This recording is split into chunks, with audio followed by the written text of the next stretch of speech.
Ready 3, 2, 1 शुरू। पर्यावरण आंदोलन की शुरुआत उत्तराखंड से हुई थी और वह भी महिलाओं के माध्यम से। पर्यावरण आंदोलन का भी अपना लंबा इतिहास रहा है।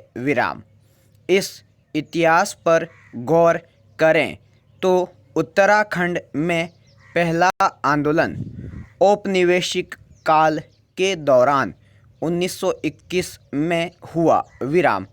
पर्यावरण को लेकर दूसरा आंदोलन 26 मार्च 1974 को हुआ था, जिसे चिपको आंदोलन के नाम से जाना जाता है।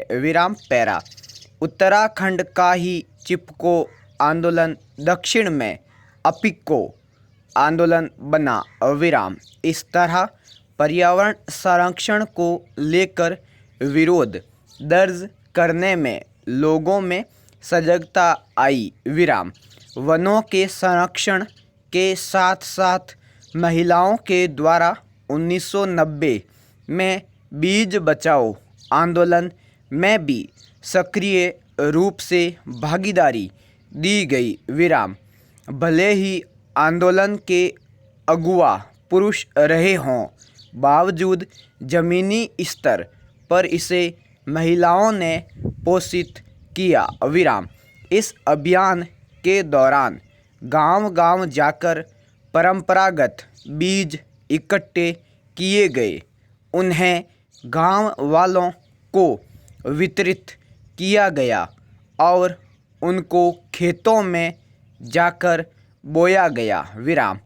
इस अभियान से चावल की लगभग 200 किस्मों, राजमा की 150 किस्मों और बीजों की कई प्रजातियों को लुप्त होने से बचाया गया। वास्तव में केस डायरी दर्शित करती है कि फर्द बयान पूर्वतर लेखबद्ध किया गया था एवं अपमृत्यु धारण बाद में। इस प्रकार अपमृत्यु विचारण प्राथमिकी के तौर पर नहीं मानी जा सकती थी।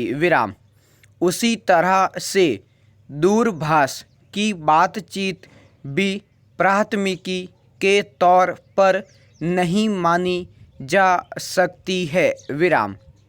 जैसा कि तर्क किया गया कि यह एक गुप्त सूचना थी जो प्राप्त की गई थी एवं अपराध के कारण के संबंध में दैनिक डायरी में लेखबद्ध की गई थी। सच पूछो तो तुम जीवन भर अपना और अपने परिवारजनों का पेट भरने के लिए दौड़ धूप करते रहे हो। पर्यावरण आंदोलन के उदय का मुख्य कारण पर्यावरणीय विनाश ही रहा है। आलोचकों का कहना है कि स्वाधीनता पाने के बाद से पश्चिमी अनुभव पर आधारित आर्थिक विकास के प्रतिमानों की नकल उतारने की वजह से भारत में प्राकृतिक संसाधनों पर संघर्ष तीव्र हुए।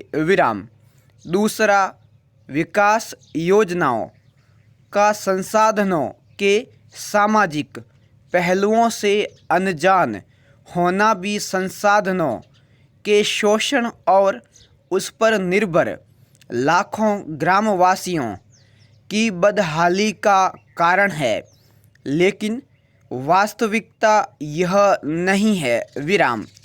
सच्चाई यह है कि विकास का सीधा आशय पुरुष प्रधान समाज का विकास है, क्योंकि विकास की रूपरेखा महिलाओं की मूलभूत आवश्यकताओं से अपरिचित रहती है विराम, जबकि महिलाओं की ये आवश्यकताएं उनकी अपनी नहीं, पूरे परिवार की होती है विराम। इसी कारण महिलाएं सबसे ज़्यादा विकास की नीतियों में प्रभावित भी रही हैं विराम।